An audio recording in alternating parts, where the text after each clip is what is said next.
Once you've made your hyperdoc, what you actually need to do is think about evaluating your hyperdoc.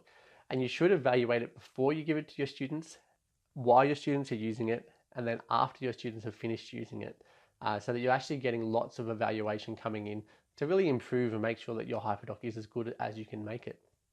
One of the things you can use to help you with that is Webb's depth of knowledge.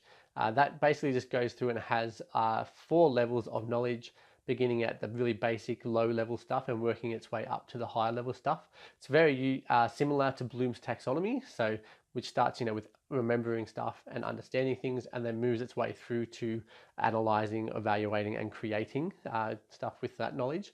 You want to think about the depth of learning that you're trying to get your students to have, and that will then, you should have a range of that. So you should start with the lower order stuff and then progress your way up to that higher order thinking. You can also assess your hyperdoc using the Stammer Model. So the Stammer Model is really about different ways that you can use technology, and whether or not that's changing the old way or whether it's really not much different. So it starts off with substitution, and this is not levels, by the way. This is really just about where am I using my hyperdoc.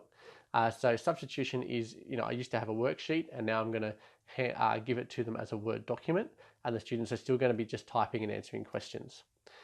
There's then the augmentation, where the electronic document that you give those students now has extra functionality to it.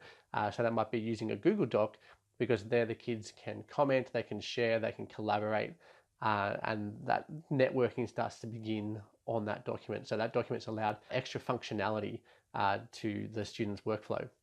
Next is modification, which is about technology that allows for significant change in the task design.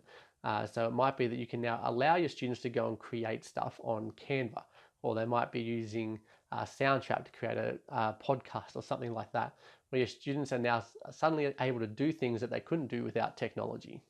And finally, it's redefinition. So here you have the kids doing something with technology, which is allowing them to do stuff that was never thought of before. It might be coding a brand new game that no one's ever thought about. And that's really allowing them to redefine what's going on. So what level are you using in your hyperdoc?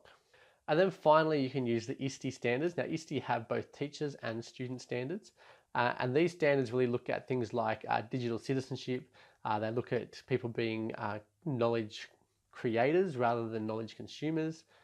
It'll include things like your students being global collaborators and all that kind of stuff. So you can work your way through each of the 7 Est Standards and have a think about how your hyperdoc is encouraging your students to do that. And often your hyperdoc will do all that. So when you kind of bring it together, you might have them working through Bloom's taxonomy, and then once they get up to like the creating of stuff, they're going to be creating content that you might have them using Canva to create. And so there you've got modification of technology using your hyperdoc to allow the students to do something that they couldn't do without technology.